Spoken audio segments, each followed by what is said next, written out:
Guys, what's up? It's I Shine 2011 here. I haven't put up a Phantom Love Never Dies video in about a few months, maybe since August. It is now October, so 2 months that would be. One excuse I'm going to give you is that I've been to school. I'm a senior now. I'm a senior broadcast journalism major at Temple University, which means a lot of my classes are harder and involve a lot more things. I do have a bit more free time because my internship ended at the government, but because my course load is harder, I really don't have that much free time. So sorry about that.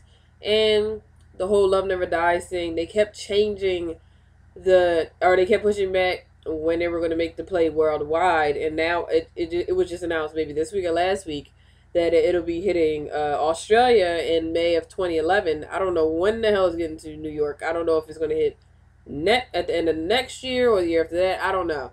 But the original date for New York was this November. I was supposed to be going up to New York to go see it a month from now, but they kept pushing it back because Andrew Lloyd Webber was pursuing other projects. He had cancer, which I believe now is in remission. But yeah. So for all you Australia fans, you'll be getting this before us American fans. You'll be getting it in May of next year. I don't know when we're getting it. Online it says that they're going to have a New York premiere, so hopefully they still have it, and when they do have it, hopefully it's soon after the Australia one.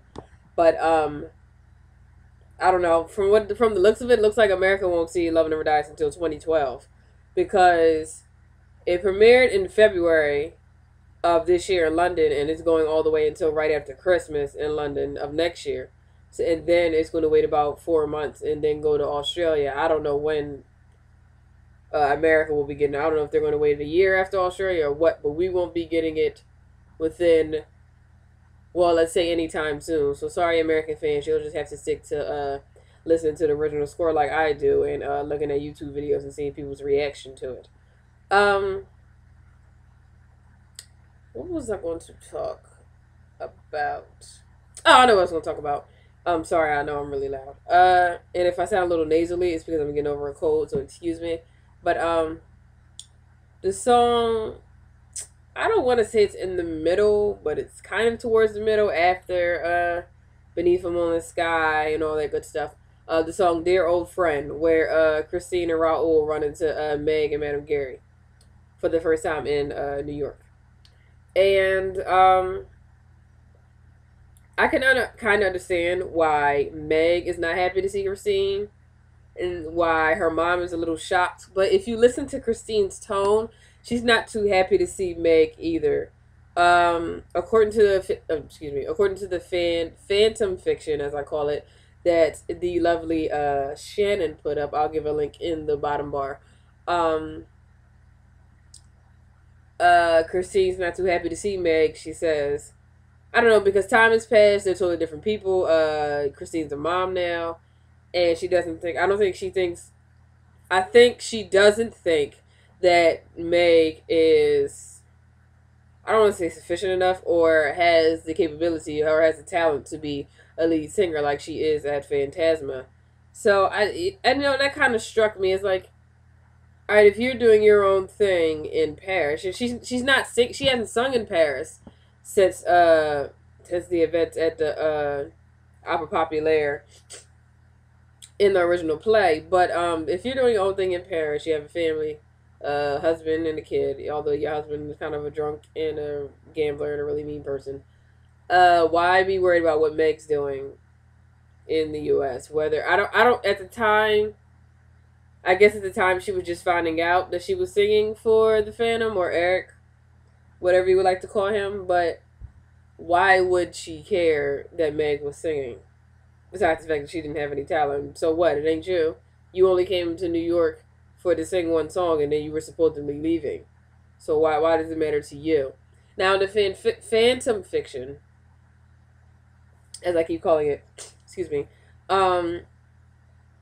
Christine, I can't remember which chapter, and Shannon, you're going to have to forgive me, but Christine says to the Phantom, well, is it in chapter, I think it's in the 6th or the 7th chapter.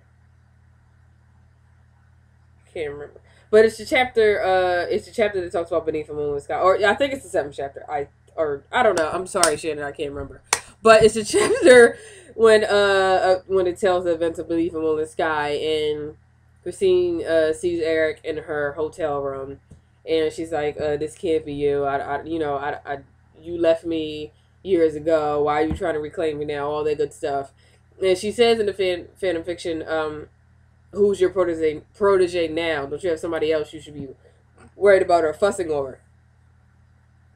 That makes it kind of seem like, or kind of gives more of an oomph to the attitude she had in Dear Old Friend.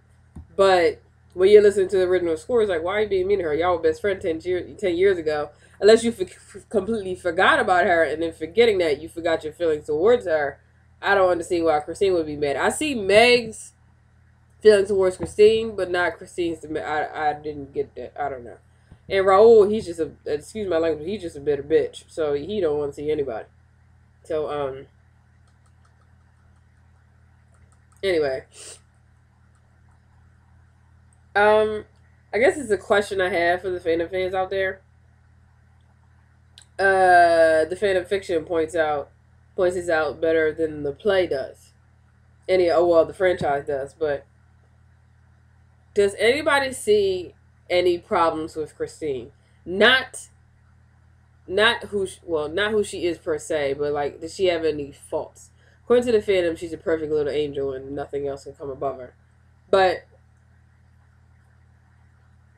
I don't know. Throughout the rest, when you look at all of the characters have their flaws. You know, the Phantom, he used to be a murderer, and he was a little too obsessed with somebody younger than him, just because she was the first person to show him any type of affection. I guess Raul. Raul, he has his faults in Love Never Dies. Meg Gary in Love Never Dies, she has her faults of wanting to be number one and trying to do anything to do that, even trying to get the Phantom's love, though he doesn't really love her, blah, blah, blah. So everybody has their faults. But Christine, I really can't... Is she... Like I said, the Phantom Fiction points it out, but is she, like, selfish or something? Or does she want more than she can... Well, I guess so. She wants more than she can have. Because she gave up her chance with the Phantom in the Phantom of the Opera, the original play. But then when you get to Love Never Dies, she doesn't want to hurt Raul's feelings, but she wants the Phantom, like, she wants it both ways. So I guess she's being greedy in a sense. Like, I can't really, besides that, I can't really point out her flaws. She is trouble because there's no mentioning of her mother in the entire franchise, or her dad died when she was 7 or 8. So she was an orphan at a very young age, but I can't really point out anything wrong with her. So if I could get any feedback towards, you know, what are her faults? What are the problems with her character? Did she do anything specifically to, like I said, the Phantom Fiction answers this better than the franchise does.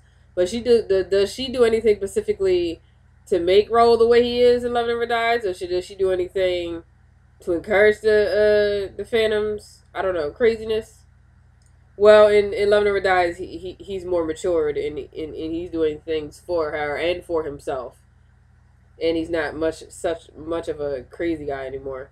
But like, did she lead to him being crazy in the first play? I can't, like, as long as I've been obsessed with this play, and of this franchise rather, and I've been obsessed with it since, I want to say 2002. So going on 8 years now. But like, what are her problems? Leave me some comments, video responses. I don't really get a lot of them, but if you want to, go ahead. You can hit me up on Twitter, iShine11. If you're a fan of this franchise, tell me what problems you have with Christine. Problems you have with her, or problems you see with her in the franchise overall. Because I can't really... Because I think she's pretty great, too. So I can't really pinpoint. Maybe because I'm rooting for the Phantom so much that I take on his mindset and I think nothing's wrong with her. But tell me what you guys think. This is iShine 2011. iShine11 is the Twitter. My blog is www.pammepedia.com. Like I said, sorry if I sound nasally. I'm getting over a cold. But, yeah, hit me up, leave some comments, and I should have another video within a week or so. Peace.